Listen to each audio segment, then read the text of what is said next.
Welcome back. He divides his time between the boardroom and golf course very smartly so that he can have best of both the world. My colleague Veena Krishna caught up with Vivek Chand Saigal, Vice Chairman of Motherson Sumi System, to find out how he strikes work-life balance and stays on the top. Mr. Saigal, Mr. Chadha, thank you for joining us. Mr. Saigal, I would like to ask the most tempting and obvious question. The name of the company, Motherson, how did that come about? Motherson was a name given by my father to a company that my mother and me formed, so there's no rocket science there. But it's something which is very attractive because people sort of remember Motherson more than my name. So if they meet me and they've forgotten my name, they come, hello, Mr. Motherson. Okay, Mr. Saigal, you were 21 years old when you set up your first manufacturing unit in 1977.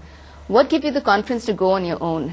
I think you start to like it so much and you start to trust your instincts. And that's something which is, it's an evolution really. It's not something which you're born with, I think. Once you like it, you go that path and you like it more.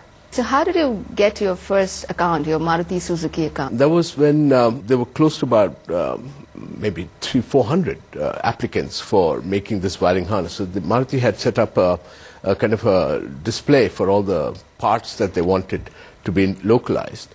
And we had gone and seen the wire plant, wire harness. And at that time, they gave us all a connector, and they said, the faster you can connect, sort of, do this particular thing, fine. I made sure that, we sat overnight and we produced that connector. Next day in the morning, I had all the drawings. And in 3 days' time, I was sitting in Japan and trying to tie up technical assistance to get it. It was very exciting times. So you didn't need to sleep, actually, so just go for it. Okay. And, last year was your turning point when you made your major acquisition, the Visio Corp. Now, that was also your strategy of acquiring distressed assets, at reasonable prices. So take us through what that strategy is. The thing actually went in 2001 when one of our customers asked us to start exporting wiring harnesses to them in UK, and we were sort of disqualified because we didn't have a particular technology. And the reason he had asked us was because one of his suppliers had gone bankrupt. So, well, we decided if we don't have that technology, let's buy the company, and then in that sense we would be in a position to sort of, do this thing. When we went there to buy the machines, we thought that there was a running business out there. So why not buy that? So we bought that. We shifted the company from Ireland over here. And ever since, that company is making a lot of profits and everything.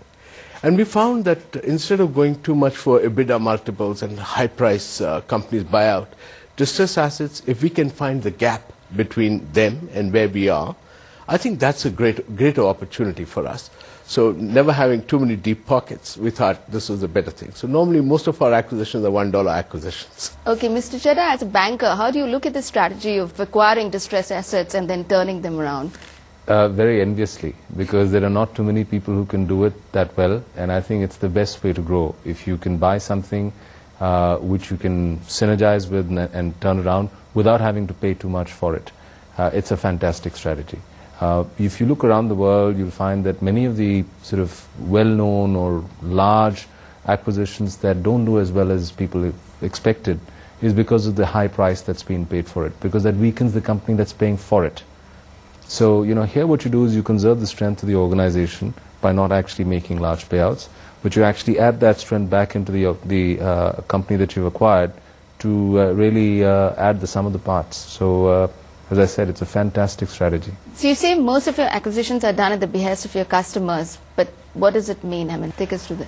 I think at the end of the day, as you enjoy the confidence of the customer, he is also looking to solve his problems. There's a phenomenal growth story happening in India, and a lot of the foreign customers are coming in here.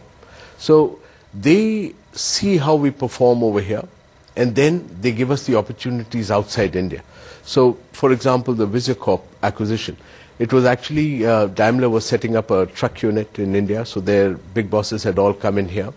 And Mr. Frank Dice was the chief of purchase. So he asked me, he said, well, there is a company which is your collaborator, and they have gone into trouble, so why don't you take them over? So I said, this is much bigger than my group. but if you support me, we can look at it. He said, no, definitely, not just them. Together, they will all the customers want a good supplier like Motherson to come in. And that was the reason that we were able to pick up this company debt-free for less than 20 million euros, almost a 770 million euro company. We were able to pick up for less than 20 million. And the ability to turn it around was even more interesting for us because we have a joint venture with this company for the last 13 years, so we know the business like the back of our hand. So I think the ability to understand the customer's need is very important. So the customer keeps constantly giving you opportunities. So at any given time, we are doing a lot of due diligences because the customer has asked you to. And any learnings from this acquisition? Yeah, I think the biggest learning is to be very rational when you're going into such kind of thing because these kind of things are double-edged knives. There are a lot of hidden things that are gone wrong because the distressed company is not everybody's cup of tea. And we have very capable lawyers and team which backs us up and goes deep into the due diligences and things like that. It sounds easy, but it's not so easy. You really have to have a team that you can have full faith on.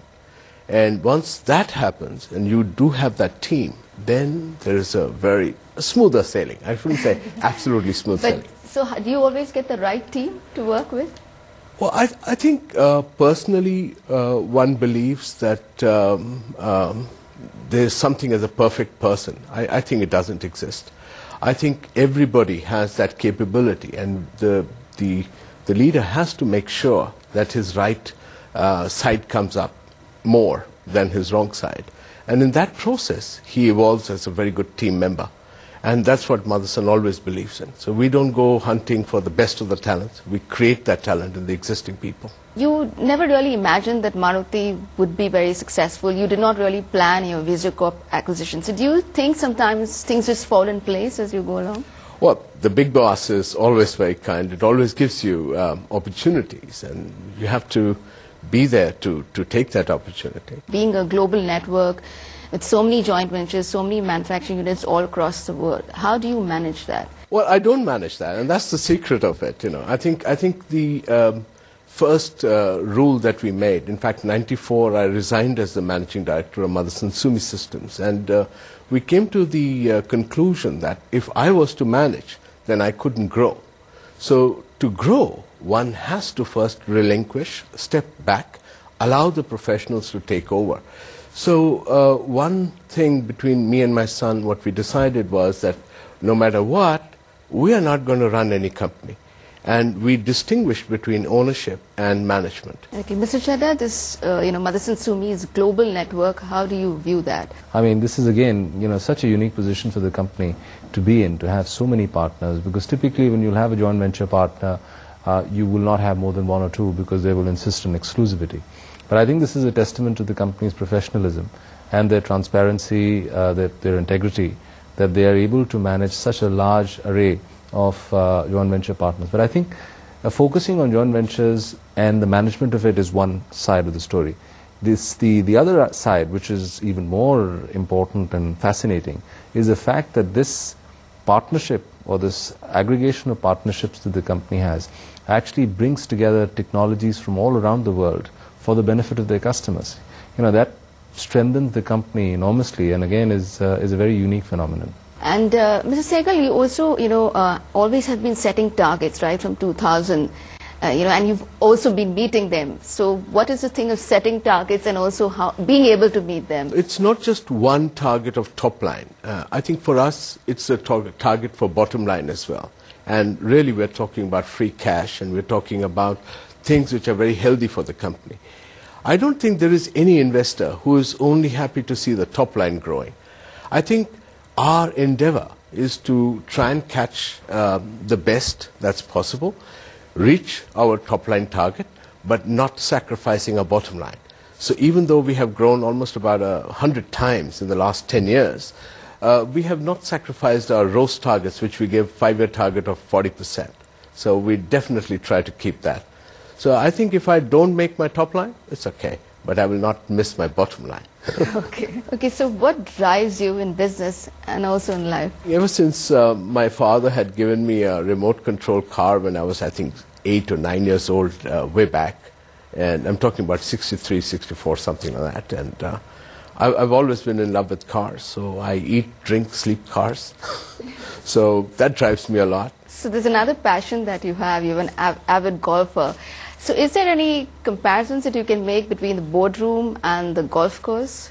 More business is done on the golf course than on the boardrooms, because I think boardrooms you're always just sort of looking at problems that we have to solve and things like that. I think the golf course sort of frees your mind. It gives you a greater sense of, should I say, humility, because, you know, when you have to hit your shots and you think you're Jack Nicklaus, forget it.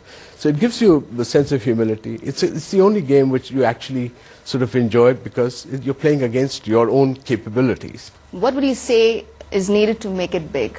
Most important is that you have to have the ability to have confidence in yourself, confidence in your team, and confidence in your customer. Mr. Sehgal, thank you for joining us. Mr. Chedda, thank you for joining us. Thank you for having us. Thanks. Well, that was Vivek Sehgal talking shop.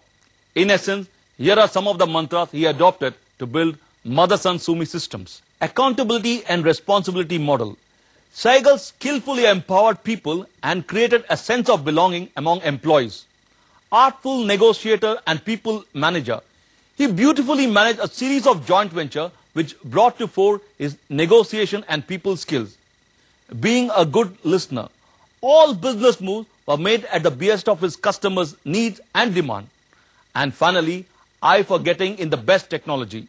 This move attracted prestigious global clients to his fold. Well, that's Vivek Sehgal's brand of mantra at work.